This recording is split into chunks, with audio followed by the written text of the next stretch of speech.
We're here with Susan Steinberg of Mirrors to Windows, and you got to tell me, what is Mirrors to Windows? It's a film about 10 international artists who live and work in London. And the title came up because there was a well-known French filmmaker named Agnes Varda. And I read what she wrote. She said, "You look in the mirror and you see yourself. You turn it the other way and you see the world." And I felt that the film about women artists are really a reflection of today's world. 70% of the art students in England, in London, and in America are women.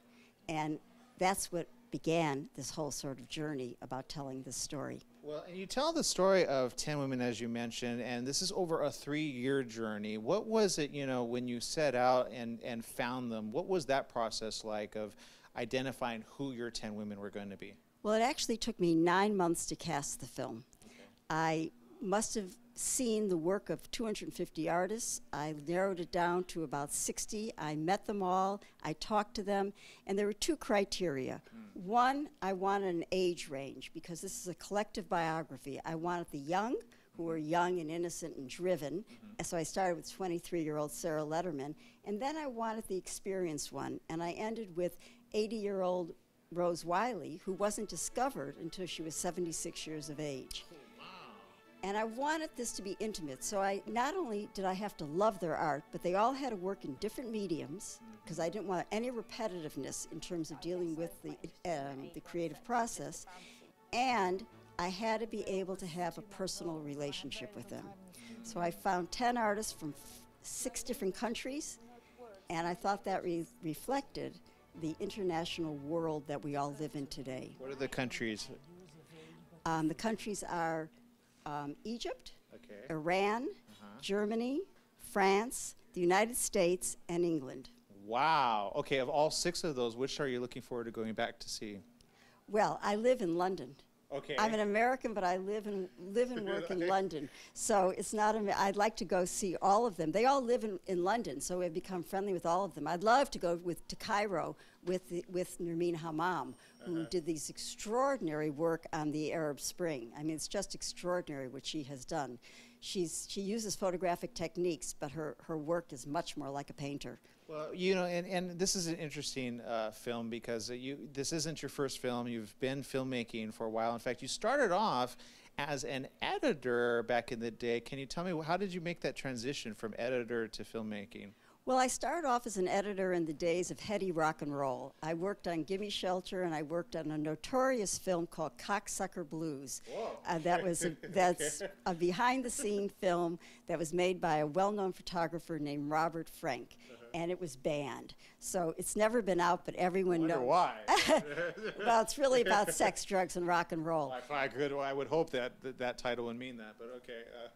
And so I then became a very successful film editor, and I edited a film for American Masters, which is a series on public television, and the director got an Emmy for it. And I had really redone the whole film in the editing room. I was sort of hired because the film was in trouble. And the executive producer of the film, Susan Lacey, said, "What film would you like to make?" And so I was offered to make a film, and I chose to make a film on a very well-known journalist whose name is Edward R. Murrow, who was the father of broadcast journalism in the United States. And he is also the only journalist who tackled McCarthy and brought him down. And so I made a 2-hour biographical film on Murrow, and nobody else had done it. Every journalist had tried, but somehow or other I pulled it off, and it won an Emmy. And shall we say, from that point on, the rest is history. But before I did that, after having the director win an Emmy based on my work as an editor, I went to the American Film Institute, and I was accepted there as a director fellow. And it was at the AFI that I began directing films. And it was after that that I had to go back to editing to make a living, because, Yeah, well, you know, you don't. filmmaking, you don't get into it sometimes to make money. Well, you know, you're going from an editor to director. You go to the AFI, you come out and you say, well, I'm a director, but no one else really wants to hire you. So you go back and you're an editor, and then something happened, and that's what happened. But what a great thing, because now you have both in front, you know, of knowing what you're going to direct, and then I'm sure you're editing it in your head of how it's going to go. Well, no, I'm on a fishing expedition. The editing room is my paint box, and I shoot a tremendous amount of material. I probably shoot like 200 hours of film. I shot it all myself, but I make the film in the editing room.